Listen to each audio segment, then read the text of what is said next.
കോൺഗ്രസിൽ ഇപ്പൊ ഞാൻ അറിഞ്ഞിടത്തോളം ഏറ്റവും കോൺഗ്രസിന്റെ ഒരു തീരുമാനം, ആദ്യത്തെ 2.5 വർഷം ഒന്നാം പിണറായി സർക്കാരിന്റെ പ്രതിപക്ഷ നേതാവായിരുന്ന രമേശ് ചെന്നിത്തല മുഖ്യമന്ത്രിയാകട്ടെ, അടുത്ത 2.5 വർഷം രണ്ടാം പിണറായി സർക്കാരിൽ പ്രതിപക്ഷ നേതാവായിരുന്ന VD സതീശൻ മുഖ്യമന്ത്രിയാകട്ടെ എന്നാണ്. പിന്നെ നമ്മുടെ PC വിശ്വനാഥ് അടക്കം.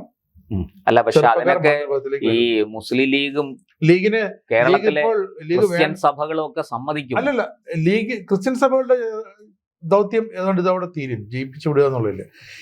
രാഷ്ട്രീയപരമായ തീരുമാനങ്ങൾ എടുക്കാൻ ക്രിസ്ത്യൻ സഭയ്ക്ക് ഇനി പറ്റില്ല.